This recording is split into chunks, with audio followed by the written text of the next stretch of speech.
Hello everyone, कैसे आप सभी लोग। द पॉलिटिकल मास्टर में आप सभी का स्वागत है। दोस्तों, आज इस वीडियो में हम क्लास 12 के पॉलिटिकल साइंस का चैप्टर नंबर 9 वैश्वीकरण करने वाले हैं। और इस चैप्टर का दोस्तों पार्ट 2 है। इससे पहले पार्ट 1 हमने कर लिया है। जिन भी विद्यार्थियों द्वारा दोस्तों पार्ट 1 नहीं देखेगा, उसका लिंक डिस्क्रिप्शन में है, वहाँ से दोस्तों जाकर आप देख सकते हैं। क्योंकि चैप्टर दोस्तों पार्ट 2 है और यह टर्म 2 के लिहाज से बेहद इंपॉर्टेंट है, तो प्लीज़ इस वीडियो को एंड तक देखिएगा। यदि आप हमारे चैनल पर नए हैं तो चैनल को जरूर सब्सक्राइब कर लीजिए और वीडियो पसंद आए तो उसे जरूर लाइक कीजिएगा। तो चलिए दोस्तों, आज का सबसे पहला टॉपिक शुरू करते हैं कि भारत और वैश्वीकरण। यानी हमने इससे पहले देख लिया दोस्तों वैश्वीकरण क्या है, वैश्वीकरण का प्रभाव क्या रहा है, या वैश्वीकरण के क्या कारण रहे हैं। तो आज हम बात करने वाले हैं कि भारत और वैश्वीकरण, यानी भारत में वैश्वीकरण की शुरुआत कब होती है। तो दोस्तों, सबसे पहले अगर हम बात करें कि आज़ादी के बाद, तो दोस्तों आज़ादी के बाद भारत ने क्या किया था, संरक्षणवाद की नीति अपनाई थी। यानी हमने अपने उद्योगों को बचाने के लिए अपने अर्थव्यवस्था को बंद रखा था, जिससे हम अपने जो घरेलू उद्योग हैं उसे बचा सकें। और बचाने का मकसद ये था कि हम अपने उत्पादन के माध्यम से हम थोड़े से आत्मनिर्भर बन सके दोस्तों। और इसी वजह से हमने अपने उद्योगों को संरक्षण दिया था आज़ादी के बाद। बट जैसे जैसे दोस्तों हम आगे बढ़ते चले गए, क्योंकि विश्व में लगातार जो है वैश्वीकरण की मांग बढ़ रही थी, और ऐसे में भारत ने भी वैश्वीकरण की इस प्रक्रिया में अपने जो कैसे भविष्य को उतारा। और हमने 1991 में 1991 में भारत ने वैश्वीकरण की प्रक्रिया को अपनाया। उस समय भारत के प्रधानमंत्री थे पीवी नरसिम्हा राव। पीवी नरसिम्हा राव भारत के उसमें प्रधानमंत्री थे, और उन्हीं के शासनकाल में हमने इस वैश्वीकरण की प्रक्रिया को अपनाया। और 1991 में हमने अपनी इकोनॉमी को खोल दिया और एलपीजी की शुरुआत की। जी हाँ, एलपीजी, जिसे हम हिंदी में कहते हैं उदारीकरण। जी हाँ, उदारीकरण की बात करें, निजीकरण की बात करें और वैश्वीकरण, तो ये जो एलपीजी है, लिक्विडाइजेशन, प्राइवेटाइजेशन, ग्लोबलाइजेशन, इसकी शुरुआत भारत ने कब की दोस्तों, 1991 में, 1991 में। यानी हमने 1991 में अपनी अर्थव्यवस्था को विश्व के लिए खोल दिया। तो 1991 में लागू की गई नई नीति द्वारा भारत वैश्वीकरण के तैयार हुआ और खुलेपन की नीति अपनाई। वैश्वीकरण के कारण क्या होता है दोस्तों, तो भारत की जो आर्थिक वृद्धि उसमें बहुत तेज़ गति से वृद्धि हुई। यानी हम कहें तो 1991 के बाद जो भारतीय अर्थव्यवस्था है उसमें सालाना 7.5 यानी 7.5% जो है वार्षिक दर के साथ बढ़ोतरी हुई, जो 1990 से पहले केवल 5.5% वार्षिक थी। यानी अब वृद्धि दर जो है 2% ज़्यादा रही दोस्तों। वर्तमान की बात करें तो अभी हम विश्व के दोस्तों टॉप मोस्ट इकोनॉमी में गिने जाते हैं। अगर हम बात करें इसके बाद, तो दोस्तों भारत के अनिवासी भारतीय विदेशों में भारतीय संस्कृति को बढ़ावा दे रहे हैं। जब वैश्वीकरण का मतलब क्या, हमने आपको पहले चैप्टर में दोस्तों समझाया था कि वैश्वीकरण का मतलब होता है कि मुक्त प्रवाह। क्या होता है, मुक्त प्रवाह।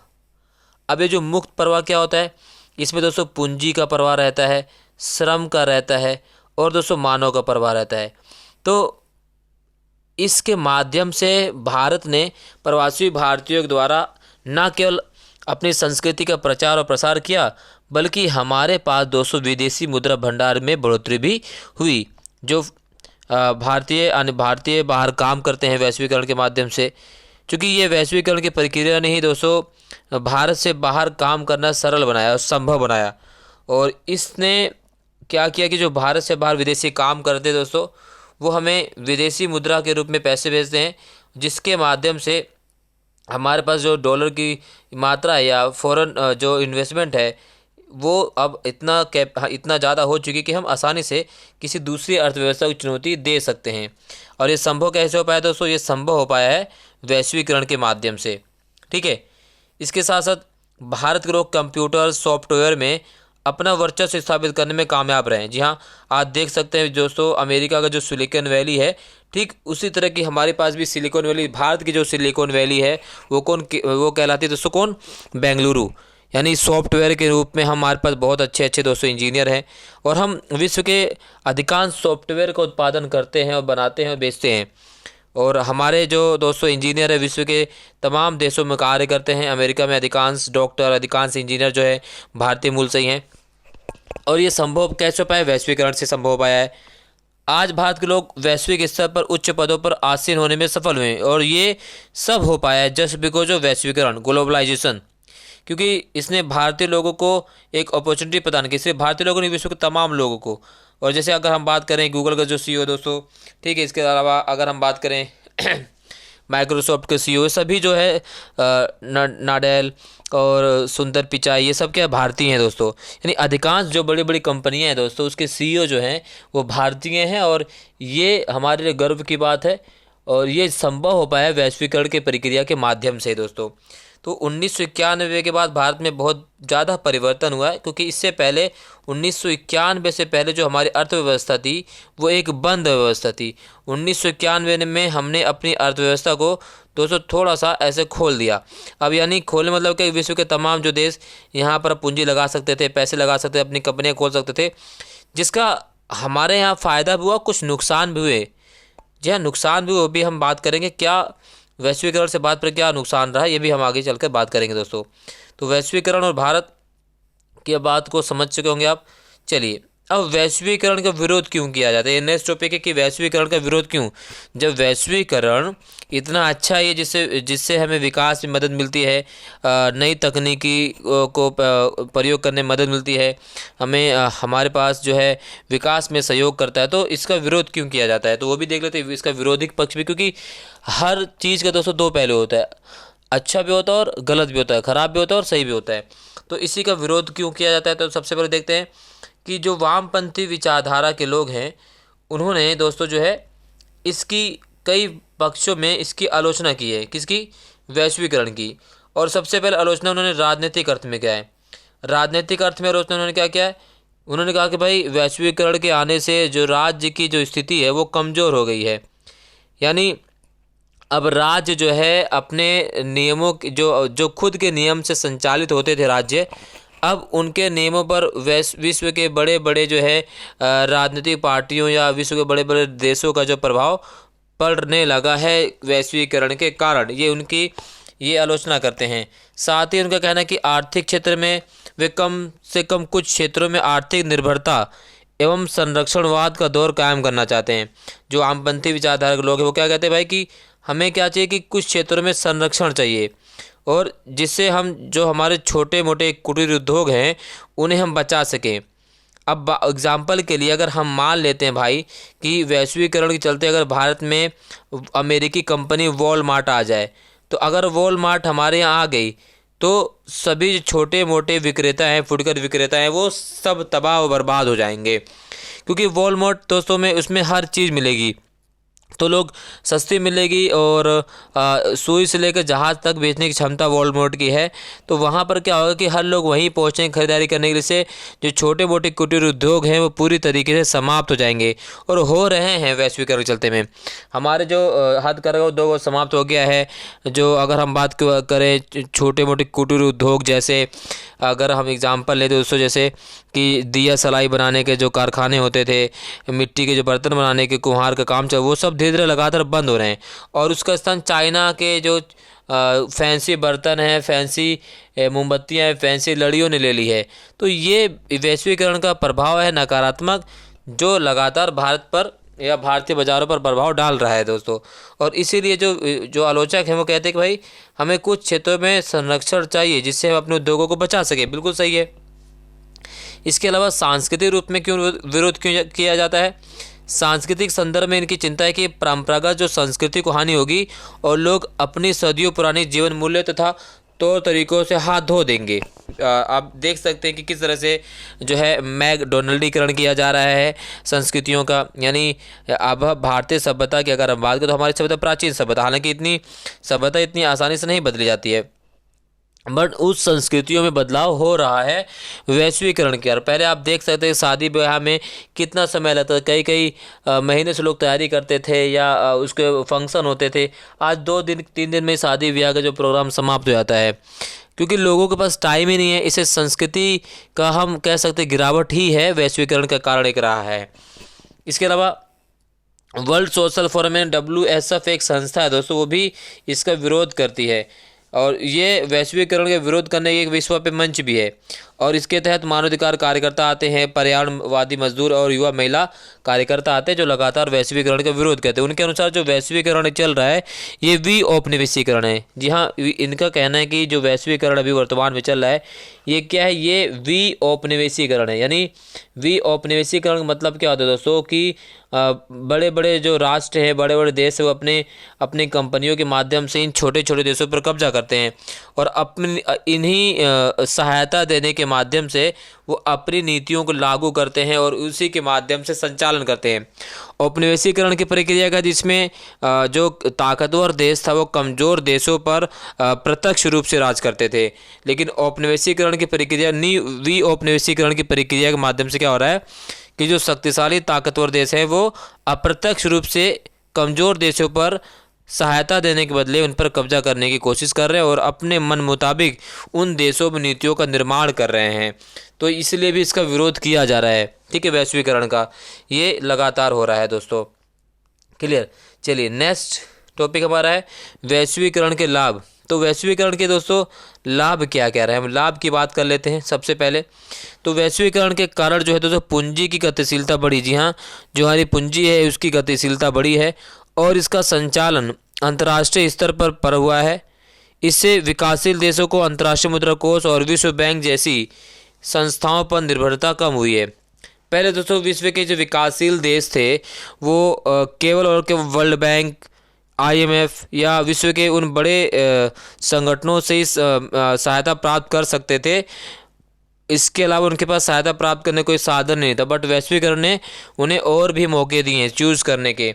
अब ऐसे और भी संगठन हैं, कोई भी ऐसे संस्थाएं जो इन देशों की मदद करती हैं और आसान नियमों के माध्यम से। ऐसा नहीं है कि जैसे जो अगर हम बात करें दोस्तों IMF की बात करें, वर्ल्ड बैंक की बात करें, तो कड़े नियमों के माध्यम से यहाँ पर नीतियों का संचालन किया जाता था, ठीक है। बट अब और भी चीज़ें मिल गई हैं जिसके माध्यम से विकासशील देश अपना विकास कर सकते हैं, यानी बड़े बड़े राष्ट्रों से निर्भरता अब कम हो गई है।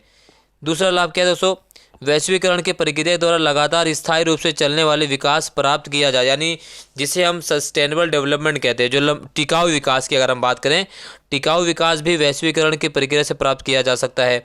इसके साथ ही वैश्वीकरण में विश्वव्यापी सूचना क्रांति को जन्म दिया है, इंटरनेट का आविष्कार हुआ है। इससे समाज का प्रत्येक वर्ष जो है होने लगा है, इससे सामाजिक गतिशीलता को बढ़ावा मिला है। साथ ही साथ बहुराष्ट्रीय कंपनियों के फैलाव से रोजगार की संभावना बढ़ी है, साथ ही रोजगार की गतिशीलता में भारी वृद्धि हुई है। वैश्वीकरण की प्रक्रिया ने क्या किया दोस्तों कि विश्व के तमाम देशों में अब बड़ी बड़ी कंपनियां आने लगी हैं।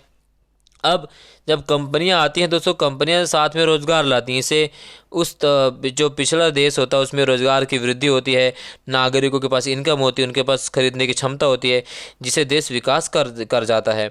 इसके साथ ही तीसरे देश जिसे हम विकासशील देश कहते हैं दोस्तों, तीसरे देशों में तकनीकी एवं प्रौद्योगिकी की स्थिति बहुत अच्छी नहीं है, लेकिन वैश्वीकरण की प्रक्रिया द्वारा इन देशों को उन्नत तकनीक लाभ मिल सकता है। तो जो दोस्तों जो अभी विकासशील देश नहीं, उससे नीचे के देश है, जो वो गरीब देश है या उनके पास इतने पैसे नहीं है कि वो प्रौद्योगिकी का खुद निर्माण कर सकें, तो वैश्वीकरण की प्रक्रिया के माध्यम से उन्हें वो उन्नत तकनीक, उन्नत प्रौद्योगिकी प्राप्त हो रही है आसान दामों में, कम दामों में, जिससे वो उसका उपयोग कर अपना विकास कर सकते हैं।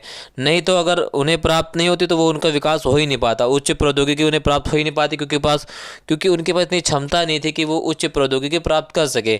बट वैश्वीकरण ने उन्हें एक अपॉर्चुनिटी दी है जिससे वो उच्च तकनीकों का प्रयोग कर सकते हैं और वो कर रहे हैं। तो ये संभव कैसे हो पाया है, वैश्वीकरण की प्रक्रिया ने ये सब कुछ संभव बनाया। तो ये कुछ वैश्वीकरण के लाभ है दोस्तों, ठीक है।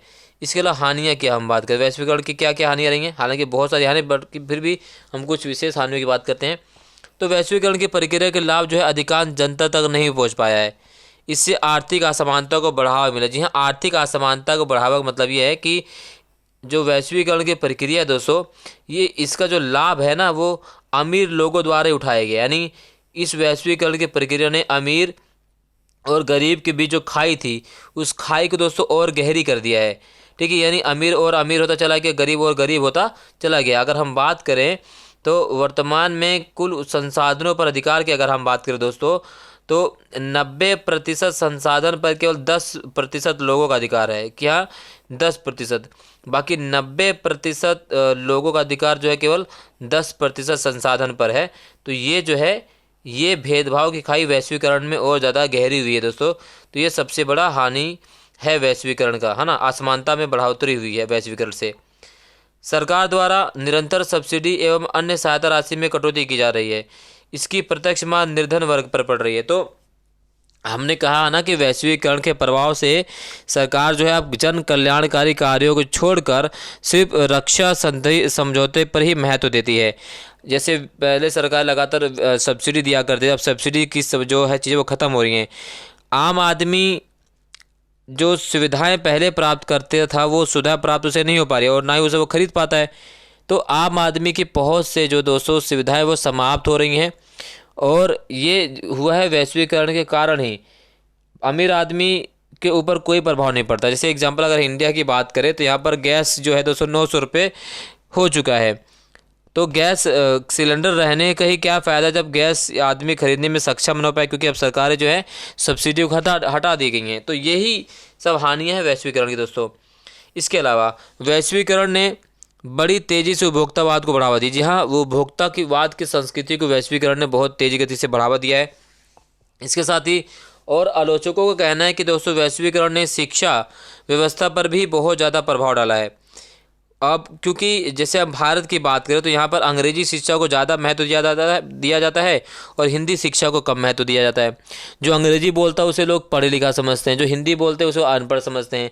और अंग्रेजी शिक्षा का ही महत्व लगातार बढ़ रहा है, अंग्रेजी का ही बोलबाला बढ़ रहा है। दोस्तों विश्व के तमाम देश अंग्रेजी को ही प्रमुख भाषा बनाने की होड़ मची हुई है। और वैश्वीकरण की इस प्रक्रिया ने गरीब देशों को दोस्तों सिर्फ और सिर्फ कह सकते हैं कि अमीर देशों का पिछल्लू ही बनाया है। अमीर देशों ने अपनी आवश्यकताओं की पूर्ति करने के लिए इन गरीब देशों को सहायता पहुंचाई वैश्वीकरण के माध्यम से, और वो अप्रत्यक्ष रूप से उन पर कब्जा करने की पूरी कोशिश कर रहे हैं। या आप कह सकते हैं कि औपनिवेशीकरण की प्रक्रिया की शुरुआत वैश्वीकरण के साथ ही शुरू हो गई और इसी के कारण इसका विरोध लगातार किया जाता है दोस्तों। क्लियर? चलिए अब वैश्वीकरण के हम सांस्कृतिक परिणाम की बात करते हैं। तो वैश्वीकरण का सांस्कृतिक परिणाम क्या रहा है दोस्तों? तो वर्तमान समय में लोग क्या खाते हैं, क्या देखते हैं, क्या पहनते हैं, क्या सोचते हैं, इन सभी पर वैश्वीकरण का प्रभाव दोस्तों साफ देखा जा सकता है। आज जब हम सोशल मीडिया के ज़माने में रहते हैं तो आप देख सकते हो दोस्तों, नए ट्रेंड में जो रहता है वही लोग पहनना पसंद करते हैं। हीरो हीरोइन जो पहनते हैं वो लोग पहनना पसंद करते हैं। ठीक है, लोगों के विचार बदलते हैं दूसरों को देख कर। ठीक है, लोग खाते हैं दूसरों को देखकर, पहनते हैं दूसरों को देखकर। तो ये सभी चीज़ें जो है दोस्तों वैश्वीकरण के परिणाम ही तो हैं। इसके साथ वैश्वीकरण से विश्व में सांस्कृतिक समरूपता का उदय होना शुरू हुआ है और प्रत्येक कोई क्यों क्या होता है कि विश्व संस्कृति नहीं है बल्कि यूरोपीय देशों एवं अमेरिका द्वारा अपनी संस्कृति को विश्व फैलाने का परिणाम है। तो जो हम सांस्कृतिक समरूपता का देख रहे हैं उदय, ये सिर्फ और सिर्फ अमेरिकी कल्चर और यूरोपीय कल्चर का दोस्तों फैलाना है, इनका बढ़ोतरी है। या आप कह सकते हैं एक तरीके से मैकडोनल्डीकरण किया जा रहा है पूरे विश्व का। इस वैश्वीकरण की प्रक्रिया के माध्यम से संस्कृति बदलाव हो रही है। लोगों द्वारा पिज्ज़ा बर्गर खाना, नीली जीन्स पहनना अमेरिकी संस्कृति का प्रभाव ही आप देख सकते हैं। हमारा कल्चर धोती कुर्ता पहने, बट अब ये नीली जीन्स पहनने लोगों का फैशन माना गया, ट्रेंड माना जाता है। विश्व के विकसित देश अपने आर्थिक ताकत के बल पर विकासशील देश एवं पिछड़े देशों पर अपनी संस्कृति लादने का प्रयास कर रहे हैं, जिससे कि एक देश विशेष की संस्कृति के पतन होने का डर पैदा हो गया है। तो यानी जो ताकतवर देश है, जिसके पास पैसा है, वो अब पैसे के दम पर अपनी संस्कृति का प्रचार और प्रसार कर रहा है। और अपने बड़े देशों के संस्कृति के प्रचार और प्रचार के कारण जो छोटे देश हैं, जो ज़्यादा ताकतवर नहीं, जिनके पास ज़्यादा पैसे नहीं हैं, उनकी संस्कृति ह्रास हो रहा है। ये भी वैश्वीकरण का दोस्तों एक परिणाम है। चलिए अब बात करते हैं, अगर हम भारत की बात करें, हम देख तो जो एकल परिवार प्रथा थी, संयुक्त परिवार प्रथा थी, उसके स्थान पर एकल परिवार प्रथा आ गई। अब लोग यहाँ पर भी विदेशी तरह वृद्धाश्रम लगातार बढ़ रहे हैं, लोग अपने माता पिता के साथ रहना पसंद नहीं करते। तो ये सारा जो चीज़ें हैं दोस्तों, ये सिर्फ और सिर्फ वैश्वीकरण या जिसे हम वेस्टर्न कल्चर के रूप में देखते हैं, तो ये संस्कृति पर लगातार प्रभाव पड़ रहा है। क्लियर? इसके अलावा अगर हम बात करें दोस्तों, ठीक, माफ़ कीजिएगा थोड़ा सा विलम्ब हो रहा है। तो इसके अलावा अगर हम बात करें, चलिए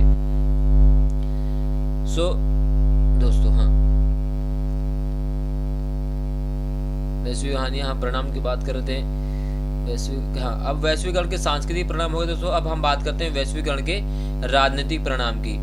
तो वैश्वीकरण के राजनीतिक परिणाम जो दोस्तों आपको सामने है, तो इसमें क्या क्या चीजें हैं आप देख सकते हैं कि वैश्वीकरण के कारण कल्याणकारी राज्य की भूमिका जो है अवधारणा कमजोर पड़ रही है। यानी अब राज्य जो है कल्याणकारी कार्यों को नहीं करता है, यानी अब राज्य जो है सिर्फ रक्षा संबंधित या नागरिक संबंधी कार्यों को अंजाम देता है। कल्याणकारी राज्य की अवधारणा समाप्त हो रही है धीरे धीरे।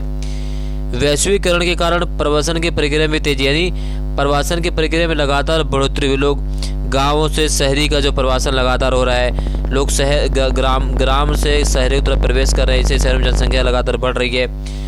और सिर्फ प्रवासन की समस्या नहीं, लोग अपने देश छोड़कर दूसरे देशों में बसते जा रहे हैं, जिससे एक और समस्या खड़ी हुई है दोस्तों। प्रवासियों के मानवाधिकारों या संबंधित देश की सुरक्षा पर बहस होनी शुरू हो चुकी है, क्योंकि प्रवासी जिस देश में जाते हैं या जिस राज्य में आते हैं वहाँ पर जनसंख्या बढ़ती है, फिर वहाँ पर सुरक्षा संबंधी अन्य चुनौतियाँ भी खड़ी हो जाती हैं। वैश्वीकरण के अंतर्गत अपनाई गई मुक्त व्यापार व्यवस्था से केवल अमीरों को ही फायदा लाभ पहुँचा है, ये भी राजनीतिक परिणाम है दोस्तों। और लोक कल्याण के राज्य की जगह बाजार आर्थिक और सामाजिक प्राथमिकताओं का प्रमुख निर्धारक बन चुका है। तो ये सारी चीजें जो है राजनीतिक परिणाम हो रही हैं वैश्वीकरण का। और विश्व के जो छोटे देश है उनके राजनीतिक निर्णयों पर बड़े बड़े देशों का प्रभाव साफ साफ देखा जा सकता है दोस्तों, ठीक है। इस प्रकार से राजनीतिक, इसी प्रकार दोस्तों आर्थिक परिणाम भी है वैश्वीकरण का।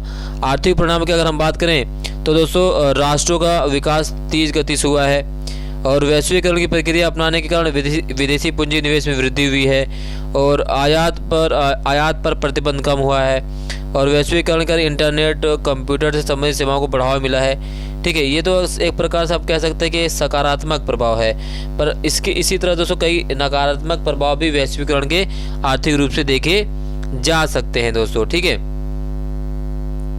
अब हम बात करते हैं दोस्तों एक वैश्वीकरण में एक WSF की बात करते हैं दोस्तों। WSF को फुल फॉर्म क्या है, वो है वर्ल्ड सोशल फोरम, ठीक है, यानी विश्व सामाजिक फोरम। इसकी पहली बैठक 2001 ब्राज़ील में होती है। ये क्या है दोस्तों, ये विश्व सामाजिक मंच एक नागरिक समाज संगठनों की एक वार्षिक बैठक है, जिससे पहली बार ब्राज़ील में आयोजित किया गया था। यह मंच वैश्वीकरण के समकालीन नजरियों को चुनौती देकर एक वैकल्पिक भविष्य के विकास के लिए आत्म सचेत प्रयास करता है, और विश्व सामाजिक मंच को वैश्विक नागरिक समाज की एक दृश्य अभिव्यक्ति माना जा सकता है। तो ये है वर्ल्ड सोशल फोरम, जिसकी पहली बैठक 2001 ब्राज़ील में हुई थी दोस्तों। इसी तरह ये चैप्टर के इम्पोर्टेंट जितने भी टॉपिक थे दोस्तों वो समाप्त होते हैं। और भारत के लोगों पर वैश्वीकरण के अगर हम प्रभाव की बात करें तो उसमें कई देखे जाता है। जैसे अगर हम नकारात्मक परिणामों की बात करें तो वैश्वीकरण की प्रक्रिया से भारत के अपने उद्योग एवं छोटे व्यापारियों को हानि हुई है। ये पहला नकारात्मक परिणाम है भारत के वैश्वीकरण का।